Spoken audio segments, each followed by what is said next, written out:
The first major league home run for Hoskins, and it's off the auxiliary scoreboard in left field, and the Phillies take a 2-1 lead. You don't think his family isn't excited about that? By the way, this guy's been an absolute monster. I want to dive into his swing because last week I put together a tape, and I want to re-rack it because I want you to either debunk it or tell me these are the things you're thinking. I know Cliff's got his own thoughts. So let's dive in. You told me earlier, and we're just going to quick rip up all your home runs. Well, you had 11 at the time. You've mixed in one other. You got 12 and 27 RBIs and 88 at-bats. There's Ty Block trying to come in right there. You told me San Francisco Giants were your team growing up. JT Snow, Rich Aurelia, no sleep till Brooklyn when he used to come up to the plate. You remember that? Barry Bonds. So once we get through here, the one thing that I noticed about you outside of the leg kick, that ball's absolutely, I could tell. When you do this, you got it. Feel it a little bit. But when we go side angle right here, the one thing I notice about you is your hands go along for the ride. Yeah. There's not a lot of hand load. I don't know if you're not even thinking hands and you're just concentrating on lifting the leg. And we'll get into it when we come out, because when I was a kid growing up, I mean, there were violent hand loads. Guys wanted to tack hammer the baseball. Cecil Fielder hit 51. Watch his hands. I mean, that's violent down to his belt and back up. Vladimir Guerrero, when I play third base, I have nightmares against him. Or Gary Sheffield wiggling the bat. It was just a different mindset of thinking. I don't necessarily think these guys were down on the ball. But Manny Ramirez was the first guy, Cliff, where I was like, wait a second. He doesn't use his hands. Buster came up in 2010 when I was with the Giants. Very similar. JT out in L.A. And this guy, I mean, he's been a monster. So this is the end of the tape. I think for me, is that something you're even conscious about?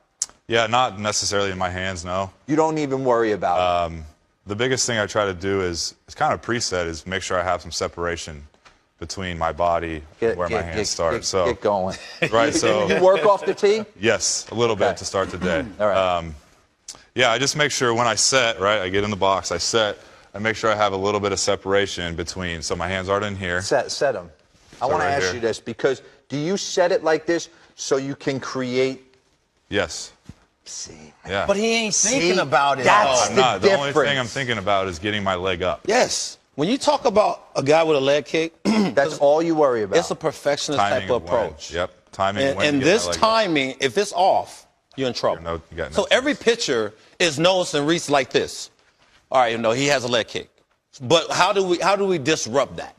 Right? I mean, that's every day. Pitch. They want to hold the ball. They want to do everything. But he has something that you can't teach.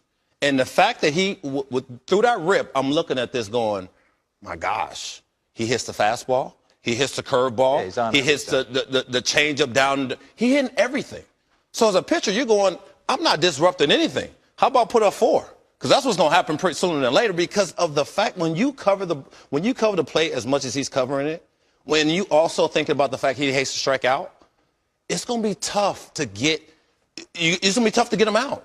But the leg kick for me, and when we talked about this more in the production meeting, the leg kick was always a perfection type of thing that we had to perfect to the point that if I worried about anything else, then I'm really messed up. Yeah. Right? And I think that was the key. So these things I already felt was going to get to the ball once I had my load. Well, what are you going off of then? If the guys are seeing these guys for the first time. Right. A lot of it has to do with the on-deck circle. Okay. You got to somehow find a way to get inside that pitcher's rhythm in the on-deck circle so you're ready to hit when you walk up to the plate.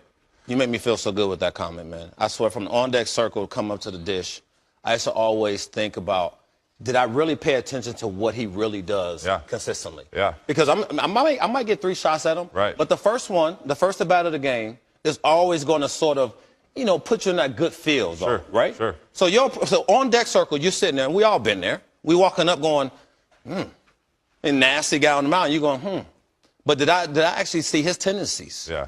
That's what he has to learn off the rip. All right, hold on a second, though. No. You talked about you. I want to hear him tell me. He just told you. Wait, timeout. Gary Sheffield, all these guys, the elbow, boom. I want to hear whack, because we were thinking inside down. What I'm saying is your elbow, do you preset it like that so it's just closing the screen door? See, he thinks too much. I'm just trying to get inside the mind of the guy who's got He 12 basically bombs said in 88 AB. He's basically said this. I get there, I get my leg kick up. So there's no There's hands something to your involved. hands. Yeah, obviously, you know, you're trying to use your hands when you swing. Yeah, but I'm saying, do You want to throw him into a slump? Keep talking about hands and elbows. I'm telling you, it's one of those things where if you've never paid attention. I toe tapped, clipped. That's I fine. understand the leg kick and all that. I was just saying. But that's the key to. He does it a little My different. During that thought homer is down to the ball. Obviously, you're not going to swing like you're chopping swinging. wood. Right. Right? But I'm hoping that that thought process gets me on a level plane through the zone so I can stay in the strike zone as long as I can. How about this, though? The leg kick different than the typical leg kick we see. Right? When we talked about the ones we see, the Ruben Sierras when we was coming up. Yeah. Those were the big I ones. can't go high. He don't go high. He sort of, whether you cut it, a hover. Almost like a hover, yeah. That's different. Knee to knee is what I think instead of knee up. See, it's always different things. Now, this is a new, because my leg kick was a violent one, and you used to tell me, stop swinging so hard. He don't like he swings hard, but it's a hover.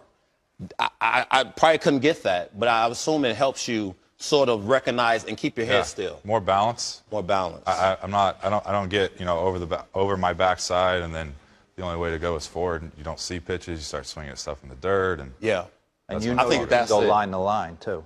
trying. Yeah. Well, you're doing a Keep dang going. good job I with know. that. Appreciate you guys. Yes.